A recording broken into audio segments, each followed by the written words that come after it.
Welcome to the Innovators. Each week, we're serving up real talk with badass women who are dishing out the truth.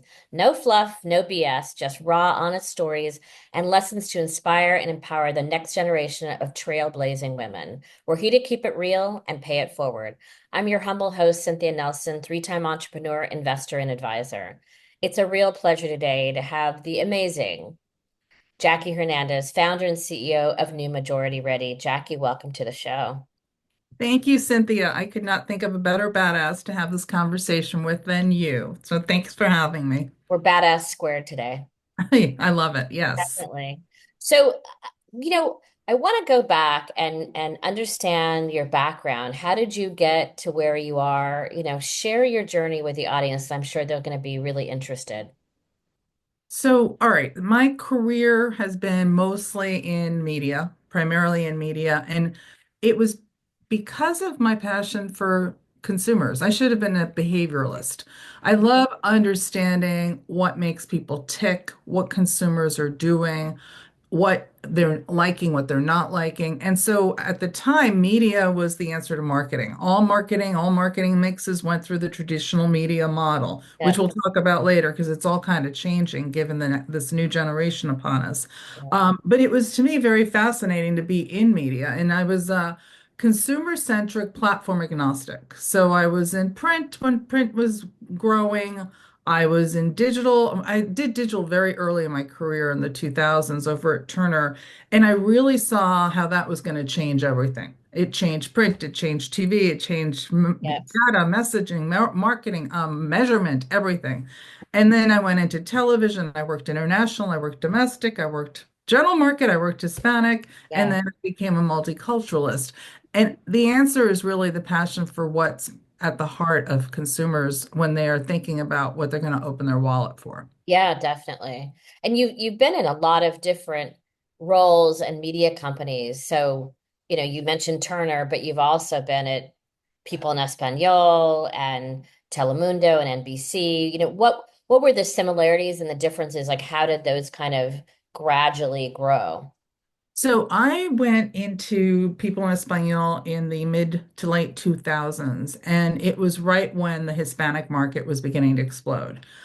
It was an incredible time to be there because you were seeing that there was not only an explosion of business with Yeah. Hispanics, big brands like P&G, Unilever, L'Oreal were like digging deep and leaning into this consumer, but you also saw that a new consumer was being born. It was now a multi-generational consumer, bilingual consumer. As a matter of fact, at People in Espanol, one of the things we did was we made the website bilingual, and it was almost like, oh my God, what are you doing? And it What's was going on?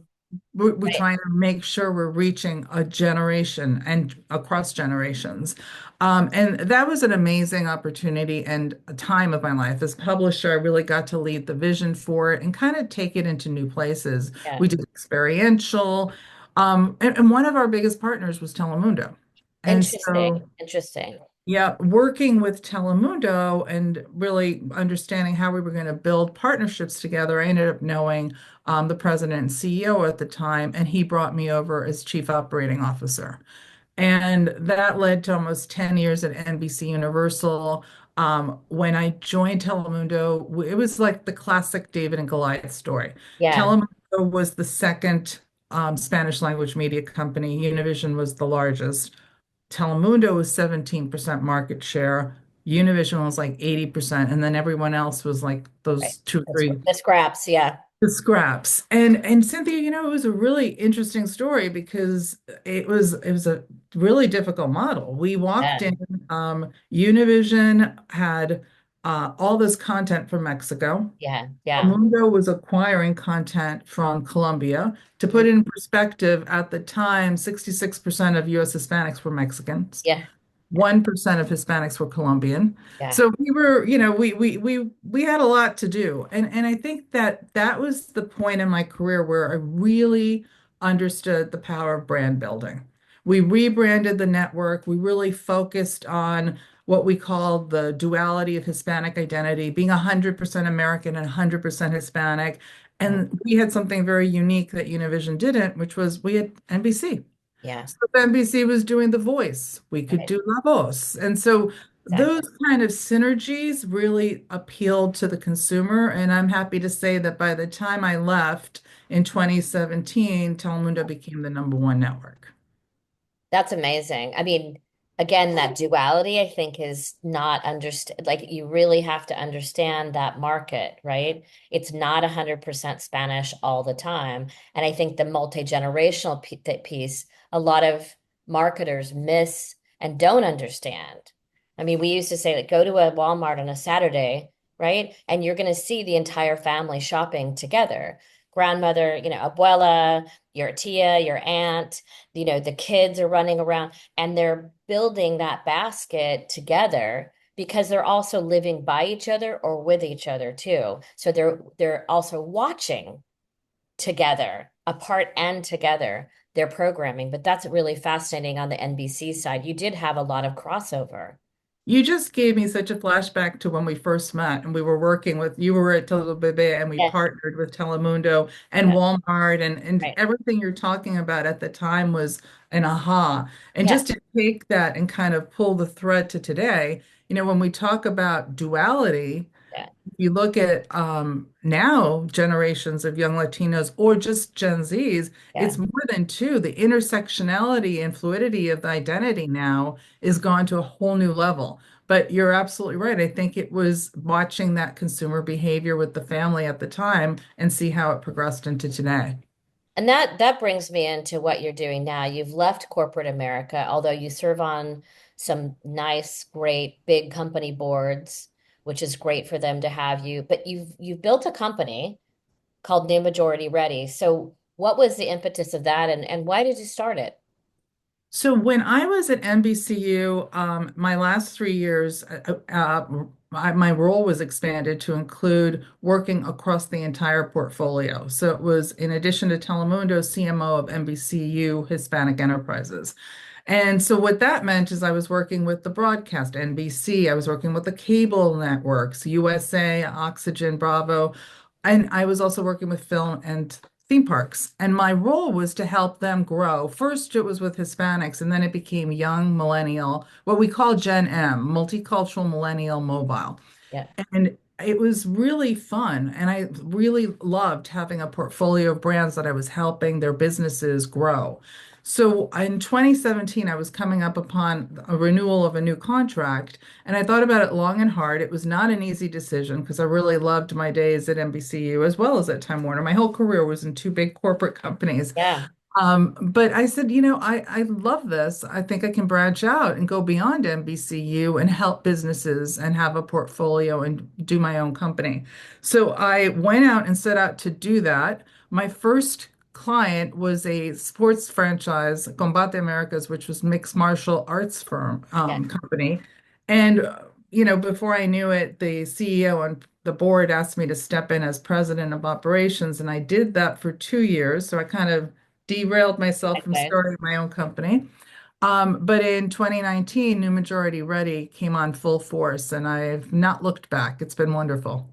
Yeah, there's definitely pros and cons of working independently and growing your own brand versus working at a big corporate. But I think the freedom to choose the types of clients you want to work with that you really think you can have significant impact, I think is kind of the blessing behind all of the hard work and toil that we do in growing our own companies.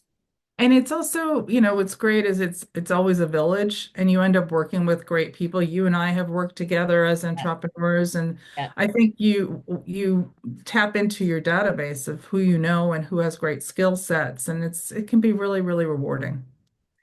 So, what do you believe now, knowing everything that you know, are the biggest challenges facing companies looking at this Gen Z audience? I see a lot of content about it. You see a lot of people talking about it, a lot of missteps happening with it with big brands and small brands alike. But how are they engaging with them and what do they not understand and how do you help them?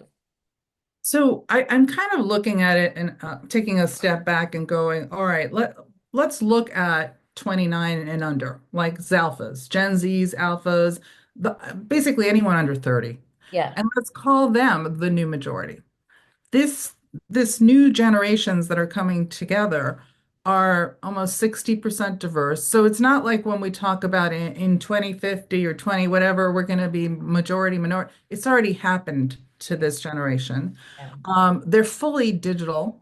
Many are digital born. So yeah, you've got folks that grew up with social media, Alexa, they don't have to get up and turn on a on button or an off button. right, AI now right. is in their Yeah, lives. yeah, And everything has been very seamless for them online and offline as far as experiences. And then this is a generation that is, I would say, not only trend setting, but it's a culture shaper. They can create a movement with a hashtag overnight that goes yeah, global. yeah, And we see there's hashtag movements every single day that are coming up. yeah, And it's a generation that can cancel a culture yeah, and that can define who is celebrity. yeah, And they also are a generation that's very much about values, and they want their values in not just the products that they buy, but they want the companies to have the values. And it defines how they're living their lives and the careers that they want. So all of that taken over there, it's like that's a new majority. And yeah, that new majority, let's go back to my career in media, is redefining media. yeah, So from people thinking that traditional media models and mixes are going to work, yeah, with this generation, it's not. So what I help do is kind of translate that. So it's not just a lot of, well, so what? What am I going to do with that? It's like, how do you take your brand and bring it into their conversation, mhm, bring it into their community, mhm, help them engage with it? And I mean, you and I have talked about this a lot, but even interactive shopping, you can yeah, see that. Having cause related, yeah, we saw at the Grammys, Charlie yeah, XCX was doing a whole performance, and it was to donate to I Support the Girls. right, So right. everything has a lot more meaning. So if you look at these examples and you tie them together, it helps marketers understand, oh, okay, wait, I need a different approach, a fresh approach to how I'm doing this. And an authentic approach because they can sniff out inauthentic quicker than anything. Authenticity and transparency, not only because they can sniff it out, but that's only what's going to work. Yeah, absolutely. Um, what do you think was the most valuable piece of information that you've received? And did you have mentors along the way? It's kind of a twofer. So I have had a lot of mentors. I've been very blessed with that. And I think that I encourage everybody, first of all, as a mentor, there's so much you get back from Yeah, reverse mentorship totally. and just having people that you can turn to and trust. So Yeah, I think the biggest thing was to believe in yourself. And, when I look back, it would be mentors that would tell me, push yourself, go for it, don't hold back. And I think that sometimes we do that. yeah. We hold ourselves back with our limited beliefs or whatever it might be. And really having someone who's going to push you to not do that and to give it a try is what's going to make the difference for you. And then what would be a piece of advice you'd give your 25-year-old self? Um, be true to yourself. If I look back at all the time spent worrying about what other people are going to think or is this the right thing to do? Right, And instead, it's let me be true to myself. Let me stand my ground. Let me have my reasons for doing it. And also let me focus on the now instead of worrying about, well, what will happen or tomorrow. right. Just really stay in the now, focus on that, and being true to yourself and going forward with it with conviction. You're going to fail, you're going to succeed. Yeah, But if you believe in what you're doing, you're going to have a much better chance because you will look back and go, all that time spent wondering was a waste wasted, of time. wasted. Yeah, or thinking I'm not the right person, or I can't, maybe I can't do that. I don't have the skills yet to do that.